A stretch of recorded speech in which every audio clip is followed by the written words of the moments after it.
this is going to be a mid lane Pugna up against the Queen of Pain.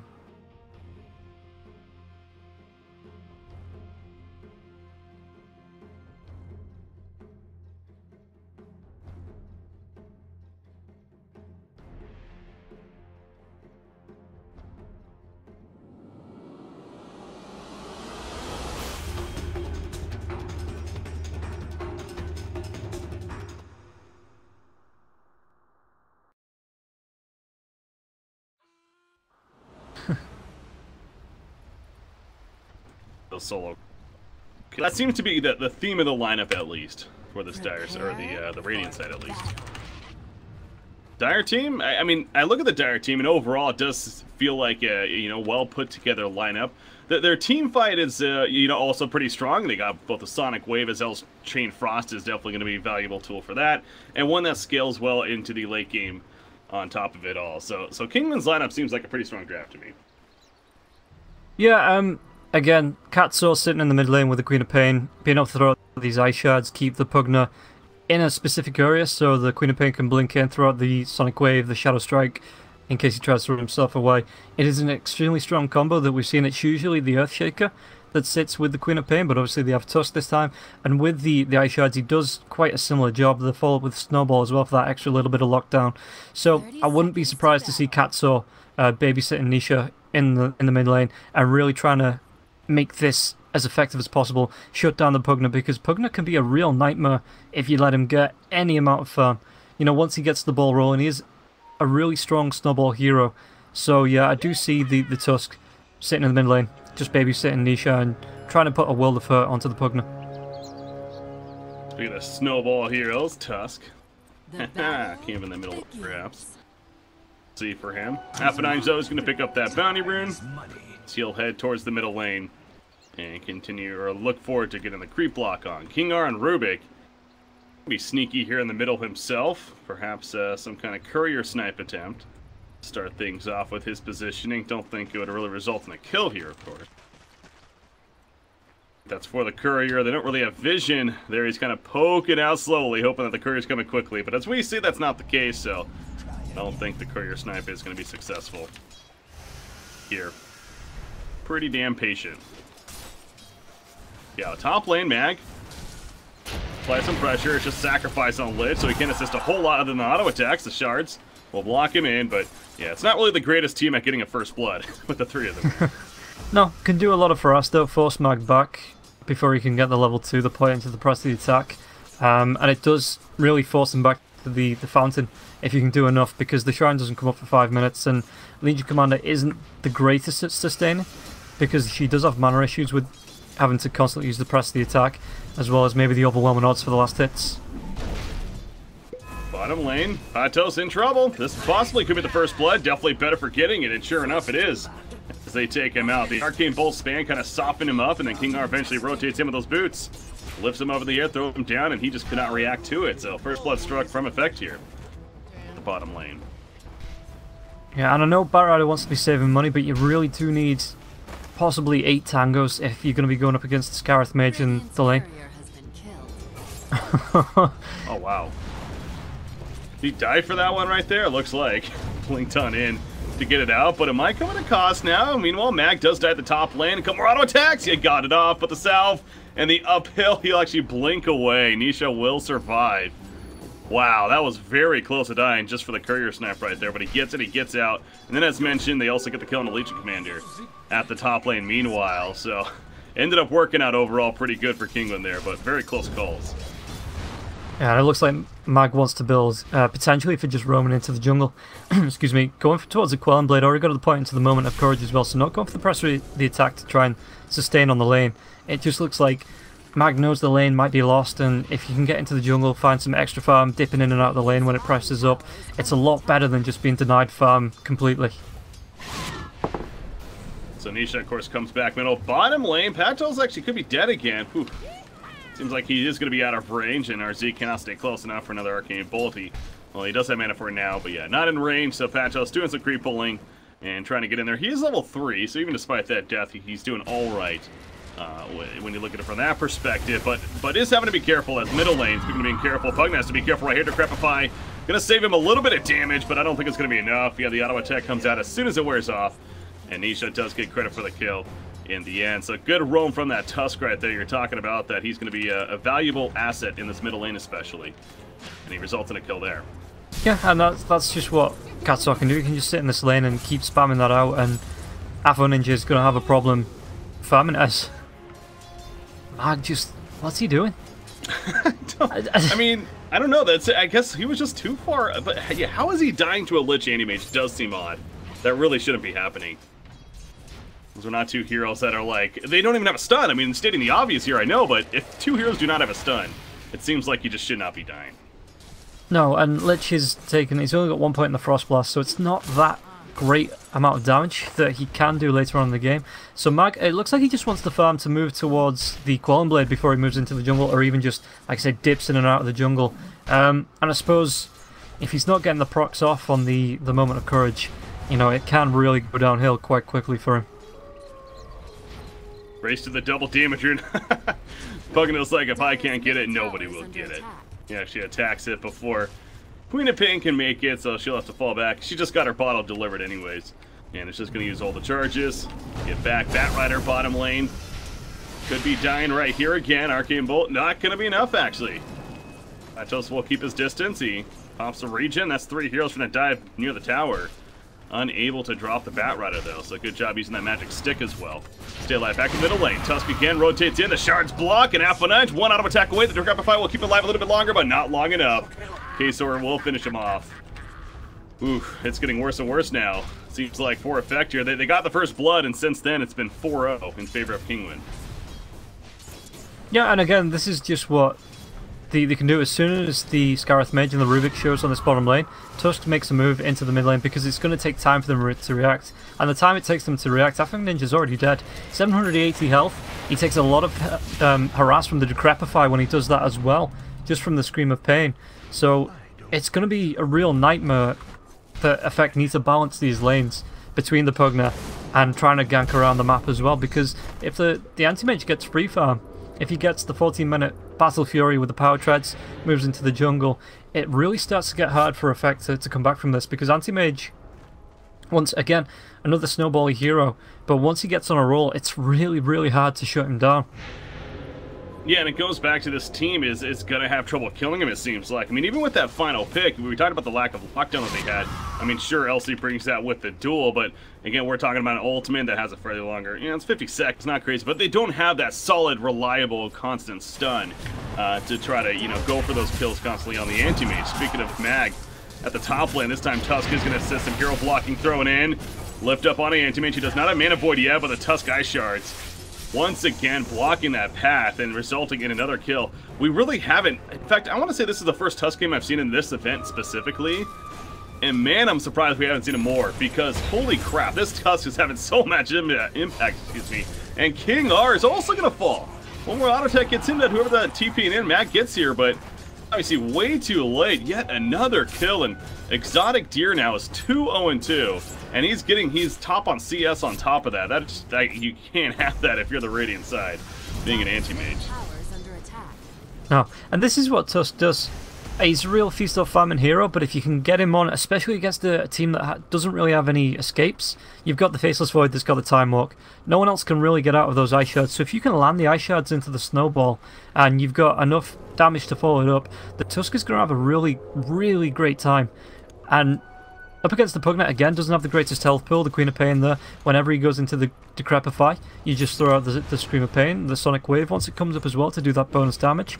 So it's a real good setup. The Sonic Wave going to be a little bit off the mark, and they're going to be making a move onto the Queen of Pain, who does not blink, but the Ice Shards just block it off, and Nisha gets away. Oh, wow, I thought that was a kill. I think Skyrat did as well. It's only level 1 concussive shot, though, and manages to actually get away right there. Yeah, it was a little bit embarrassing for Nisha, as you mentioned, kind of whiffed that Sonic Wave initiation. Now K-Sor, middle lane, he's taking some return damage. That should kill him. They will get Tusk taken out, and some firepower being shown here from Effect, that they're not going to get rolled over necessarily. But yeah, now Alpha-9's going for the tower kill, nice and vulnerability. You do have the idea of Pugna, though. He's good against Lich for this reason. Deny attempt, it's not going to work. The Nether Blast secures that kill, but yeah, Nisha porting in. least Pugna will be able to get back, or she can blink in and try to secure a kill there. But how is Faceless Void doing bottom lane? He's 34-7 down here. It seems like he is doing overall decent, but of course the Courier being dead once again, I'm sure that's kind of slowing things down as well. Working on a Mask of Madness, but built a little bit of early items before making a point to get into the Mask of Madness here at this point of the game. Middle lane Rubik, that's another kill. The Tusk and the Queen of Pain, they continue to do damage here. Yeah, and again, I really think Tusk is really underrated as a hero. Again, if you can find these people that can land, the players that can land the ice shards and just disrupt the movement of the enemy team, he's a great hero, absolutely fantastic hero. Gets himself into the Solar Crest or the Medallion, whichever one comes up first. He's just going to make another move. The snowball comes out again. Holds. Caught up on the hill cliff, but again, Mag is not going to be able to get himself away, and now there is a Mana Void available. Exotic Deer cleans up the kill. At least they get some response, as we see at the bottom lane. Once again, a kill on a Bat Rider, but yeah, a little bit awkward there for Tusk. He'll be fine, though. He actually snowballs into this massive stack here. They're not going to be able to do it, of course. Going to wait for the Battle Fury, ideally, or the Anti-Mage until they look to get that taken out. But speaking of the Battle Fury, man, I mean, he almost has enough for the Claymore and then just needs the Broadsword after that. This is going to be a very, very early Battle Fury at this rate. And he's going to find Pugna, actually. So Pugna just kind of walks right into that Chain Frost. The Crepify, remember, being up, it's great for mitigating that physical, but it amps that magic. A lot of damage coming out of the duel put up on Anti-Mage, so this will be a great turn because the Life Drain stops it. Nether Blast gets the kill onto Anti-Mage. Beautiful turn for Effect. That was so close to going the other way, but it didn't, and that's exactly what Effect needed in this earlier game to slow down the Anti-Mage. And they get a kill there, too. Dire's top tower is under I was going to fight Tusk, actually. That should be another kill. There you go. Make it happen, too. So, that's a nice streak right there. As well, they will lose Pugna, meanwhile. Up at the top, he was kind of near his teammates, but Queen of Pain finds him by himself. Overall, the sequence of events, though, Effect is at least calming it down a little bit here. Yeah, it is starting to even up. Unlucky that the Tusk was silenced, couldn't snowball himself back to safety or get himself away. But this is what Effect really need. They need to be managing these lanes, because with the Tusk roaming like he did, he was effectively winning 2 lanes because no one could pressure on the Anti-Mage, and the Pugna which just kept getting picked off. So now Effect, with the the level 8, the Chronosphere up, they want to be rotating around, making these moves, finding the kills, and really starting to take this early game to Kinguin. And it does force Kinguin to try and respond. They put the ball in their court now. But again, Katso, the snowball comes through just to block off Afo Ninja, and it looks like Peito's going to be taken down. Mag trying to follow up with another duel, but I don't know if they're going to have the damage this time. Not the victory, at least. Will they get the kill even? Nice Ice Shards block. That's going to be enough with the Decrepify. And that amp damage, of course, for the kill. So yeah, double kill for our Zeke in that exchange right there. Again, no dual victory, but they'll be satisfied with the kill nonetheless, and they're kind of closing that kill gap. It's not only 1,000 Everett lead in favor of the Dire team, but Queen of Pain finishes the Veil of Discord. And that with the power treads already on top of her, you know that she's also a pretty threatening target. In fact, top farming hero in the game right now at 5,300 net worth. Blink Dagger on Legion Commander, as it usually is, no doubt going to be a pretty powerful tool this time around for Effect. That's going to be the item that kind of puts them back in this game, if anything, trying to start taking a lead for themselves, because that'll give them that idea, the momentum, the lockdown that they're looking for, and the tempo, really, that this lineup will feed off of it here on Effect's side. Yeah, and I don't know, like 12 minutes in, the net worth's kind of similar, but I just think Effect, the Chronosphere is up, so like you say, they just need to be fighting around these ultimates. I think it's something that Faceless Void is known for. Late game, Anti-Mage is going to absolutely wipe the floor with Effect. I've got no doubt in my mind that's going to happen, but if, like you say, Effect can start to move around the map, just find the kills, find the towers before the Anti-Mage gets too big, maybe they have a chance of dealing with it. But once he starts getting himself towards maybe the Butterfly of the Heart, the Basher, into the Abyssal Blade, yeah, no chance to Effect. And I think it's a standard thing with Anti-Mage games that once he does get to the 4 or 5 items, it's a real slog to fight through him. He gets the Aegis, it starts to pile on the pressure, puts its split push potential out, and then boots travels to the lane, to the fight, cleans up the heroes with the Mana Void. It's a whole kettle of fish that teams just really don't like dealing with, and that's why you see anti-mage ban out in the 3rd, 4th ban pretty much, what, 75% of the time? Yeah. Yeah, no, he's definitely a popular one in that later stage for sure. Bottom lane, Mag, he's going to be dove on. The Sonic Wave will secure that kill. TP's coming in. The Mystic Flare with a little bit of damage to Patos, trying to finish him off with another auto attack. Can't get that though. Nisha with the double damage rune takes out Skywrath Mage himself. You see over here, Kasor, he's trying to live. That ain't going to work though. He's run down by a couple of heroes, Rubik and Faceless Void. Faceless Void does have that Chronosphere. Once again, still ready to go. He tried to find the chance to use it, but without much assisted damage.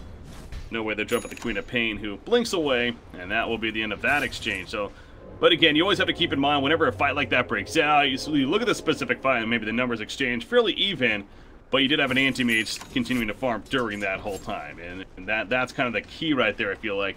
As interesting here, by the way, he actually went the full Iron Talon, and now he's going to go back for the Quelling Blade, so a little bit curious on that decision, but he's going to have it very, very shortly.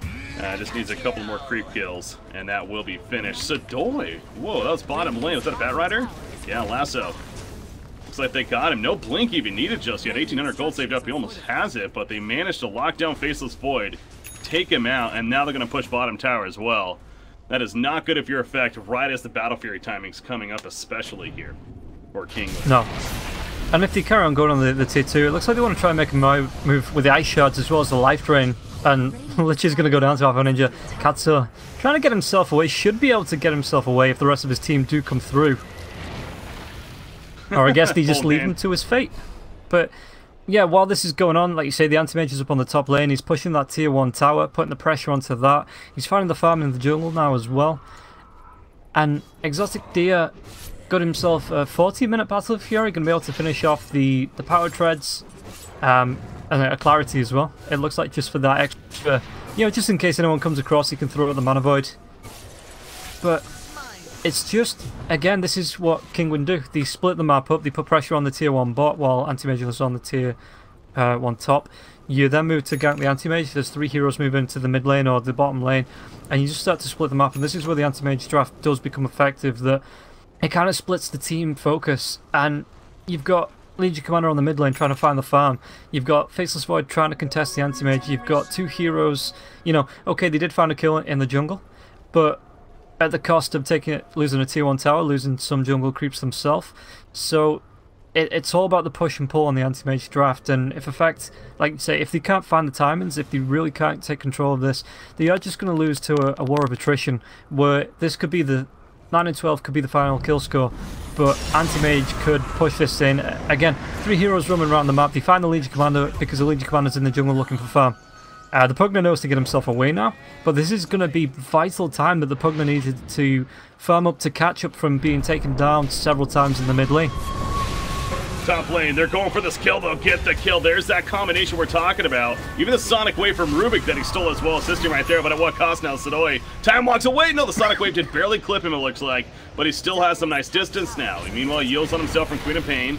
Try to purge something off right there. Double damage rune activated on him. Another auto attack should do RZ in, as it does. Ancient Seal once again applying, going to be wearing off shortly though. Sadoy, another time walk here. Matter of when he wants to use it. Walrus punch in the air, a lot of burst. There we go. That'll be the Q, but now it's going to result in kill nonetheless. Although the duel coming on a Queen of Pain right here, this might be a risky duel for the Legion Commander. Okay, it's not going to be a return kill at least, but blink it away. You see Pugna trying to assist. They do lose Legion Commander though, and now F9, she's trying to get a kill on anyone right here. Throwing down another Nether Blast. Nisha, he's also chasing out the Rubik while trying to survive himself, so very close calls. Has another screen, but he doesn't hit King R, and Nisha's fairly deep now. The Dusk Eye Shard's coming in, the Chain Frost bounces in, and F9 should end up falling. Another scream coming out to finish the job. Ancient Seal once again, but the Yules to purge it right on off. And Nisha looking for even more kills on top of this. Good thing he doesn't have a Bloodstone, I guess. But Mystic Flares actually returns some nice damage. It gets the kill onto him as well.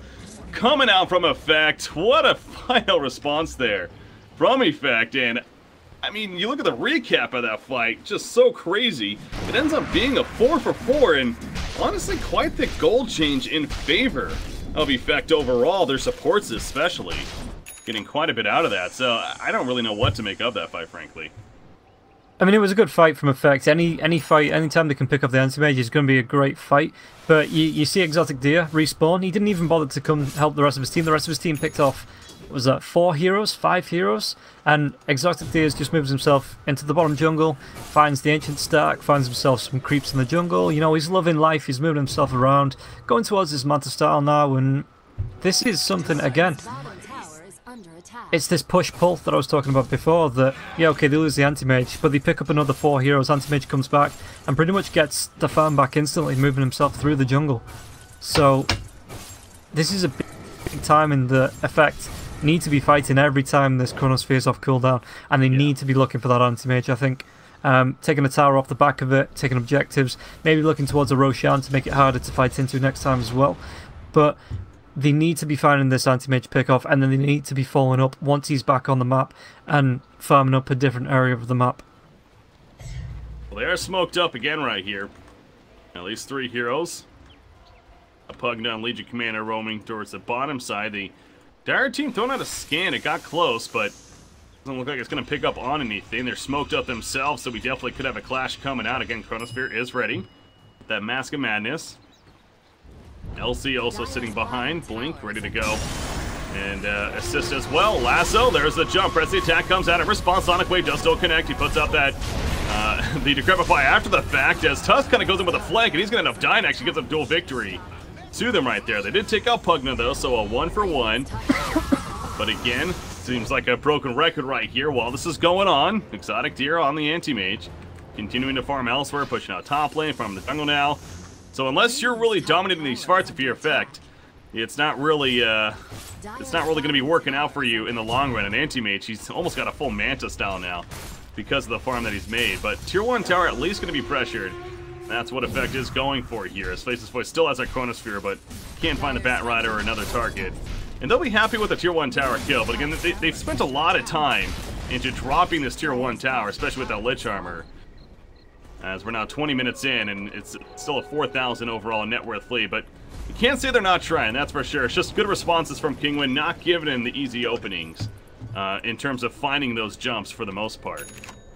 Effect here. I mean, you look at their vision, it's pretty lacking right now. They finally get one down at the bottom side. But overall, the map is pretty dark for them. They probably need to get some more aggressive wards up, you'd figure. Yeah. Queen of Pain takes out the courier. And again, they lose the courier, yeah, 3rd time. I think that's the 3rd time they've lost the courier. I believe so.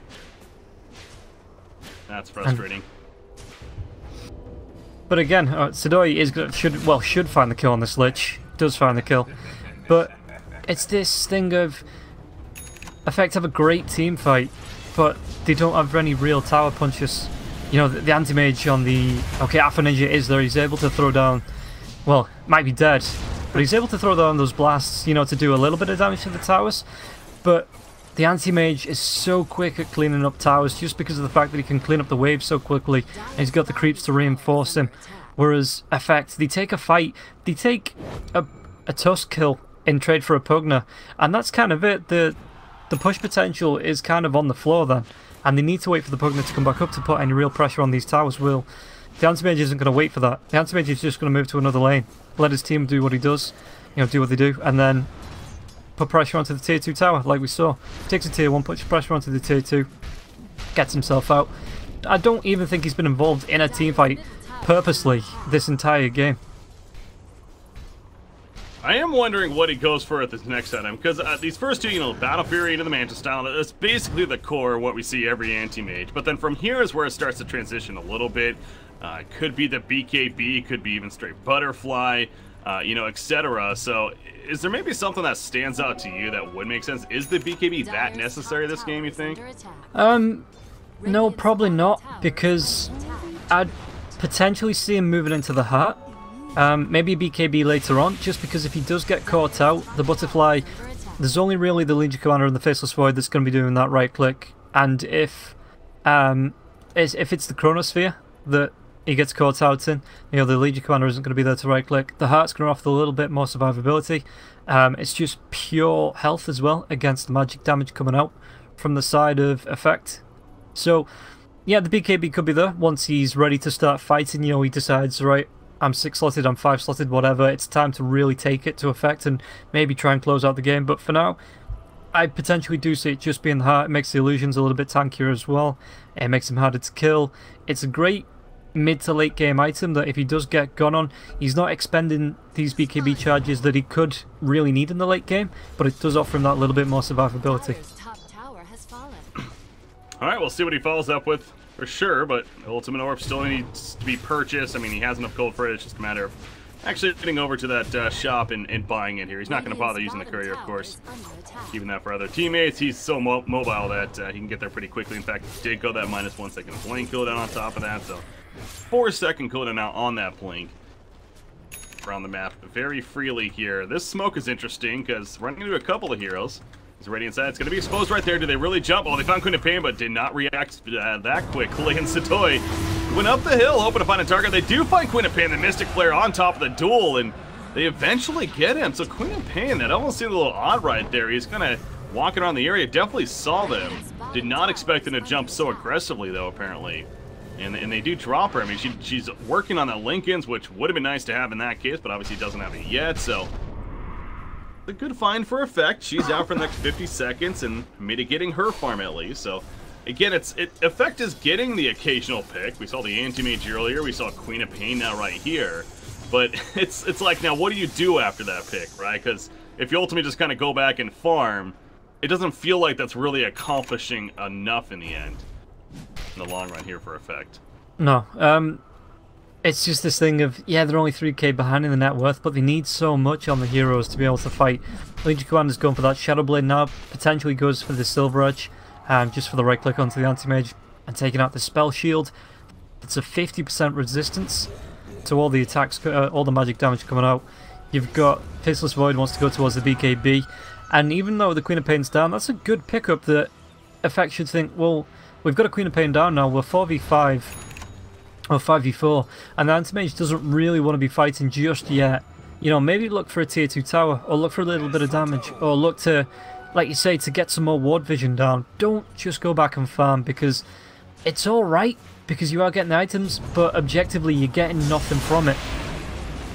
Oh, they're going to find Faceless Void first. He does have a Chronosphere, but it's not going to work. Everything's used. The Chain Frost even does bounce over to Rubik as well. He goes down, and a couple of picks just like that. Now Skywrath Mage, he's going to be pushed back with a Flame Break. Beautiful Flame Break, really. Exotic Deer, a couple of more auto attacks. Doesn't even get it off as Nisha.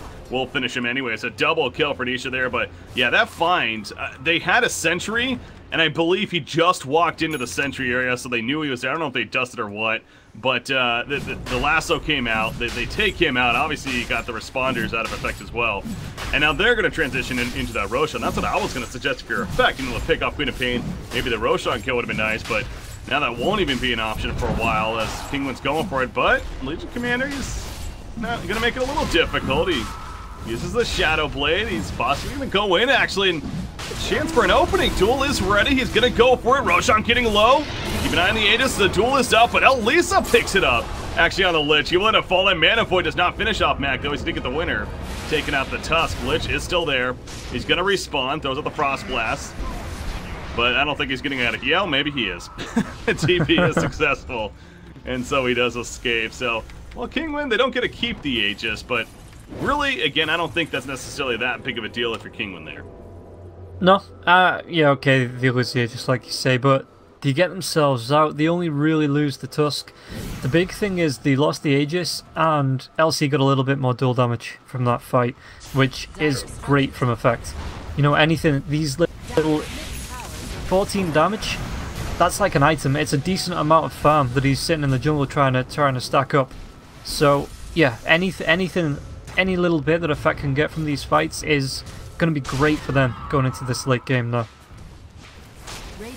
You look at Rubik right there having fun and blinking away before the Bat Rider could catch him. Then he actually used the blink ability on top of that. So he has a blink dagger, the blink ability they stole in. A very slippery Rubik right here currently.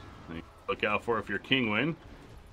Bat Rider, he's got the lasso ready to go yet again. Force Staff as well. He's looking for another target. Going to the left, they may find somebody, but I don't know if they will like that necessarily. Chronosphere ready for Faceless Void.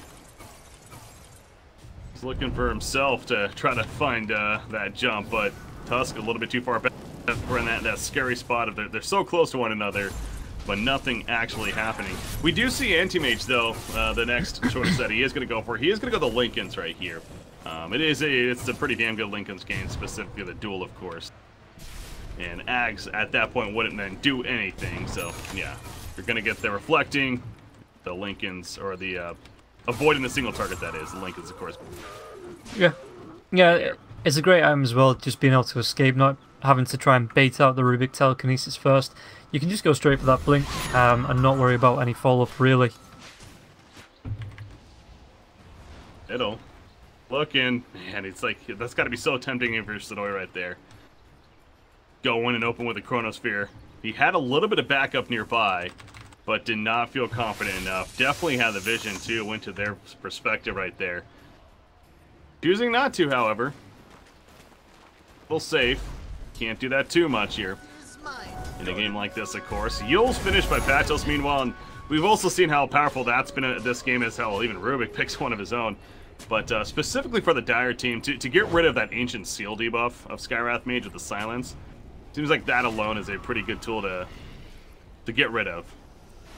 Strong silence there. And anything you can do just to make this a little bit easier in the team fights, it's always worth looking into at least. And Skywrath Mage going to details of his own, which is going to be great for solo Mystic Fleurs, not having to rely on the Chronosphere, the Telekinesis.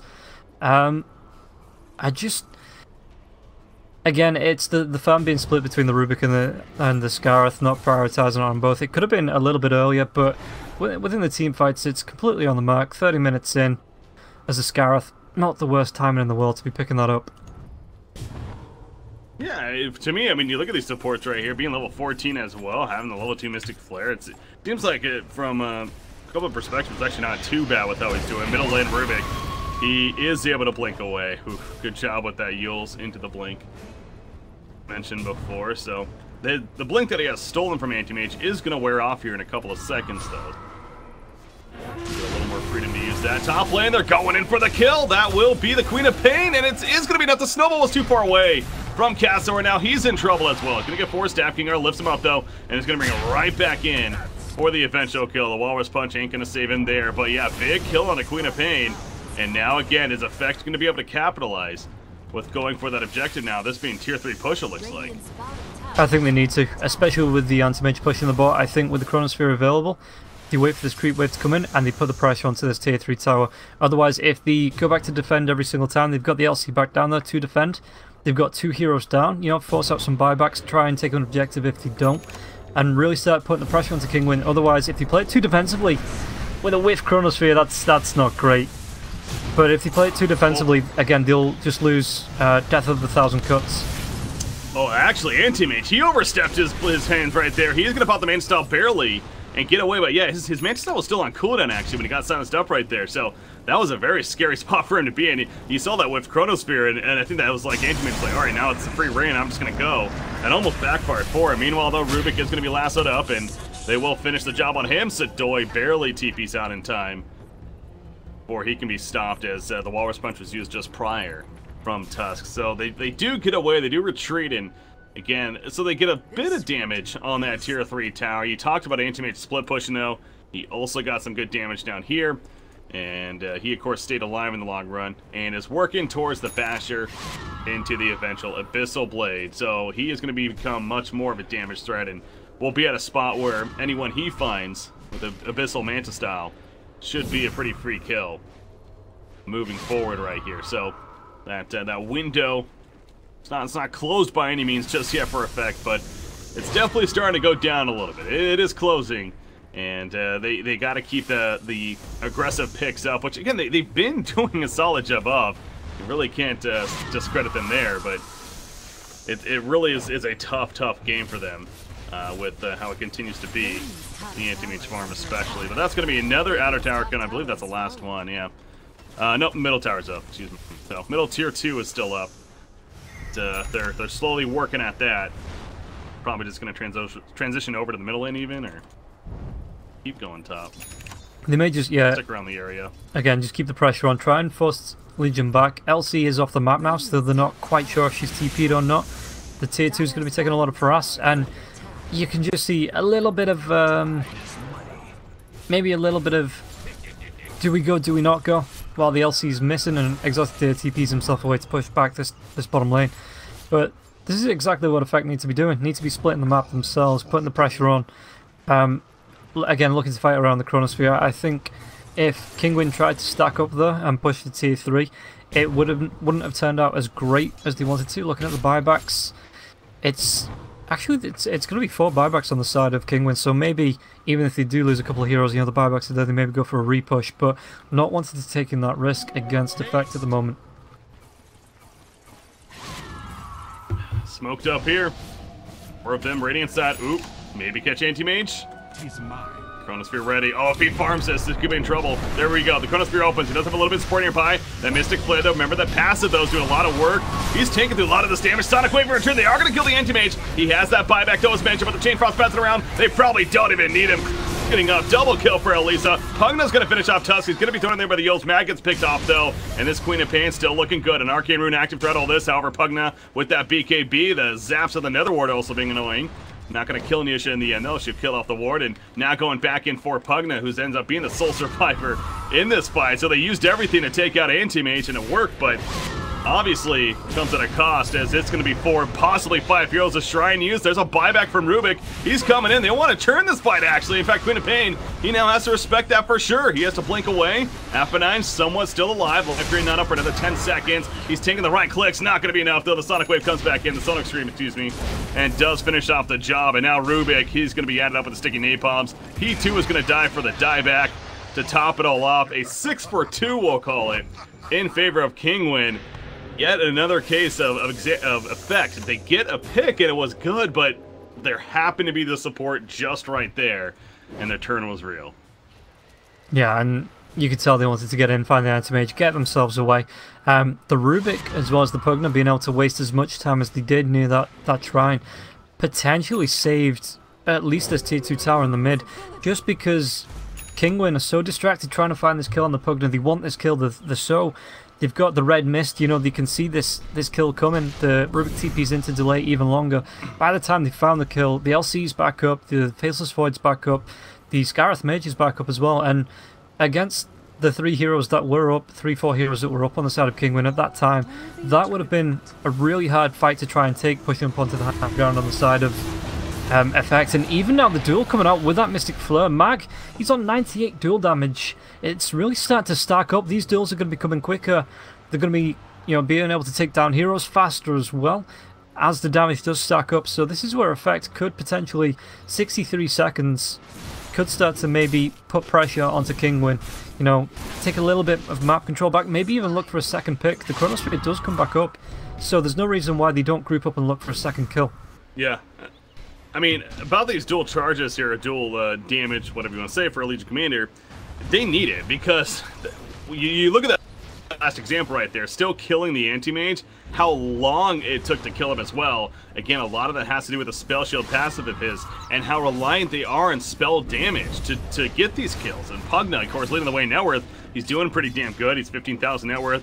He's all magic damage. You have Skywrath once again, all magic damage. Faceless Void, for the time being, honestly, is relying a fair amount on his magic damage as well, with the time lock procs of his bash here. He really isn't going to be that scary of a physical threat just yet, and he's going into BKB, which is a good item, but they're really needing LC to be their physical threat right now to take out this Anti-Mage. So they may have another chance coming up right here, but they need to be careful themselves, as you see it blinking away.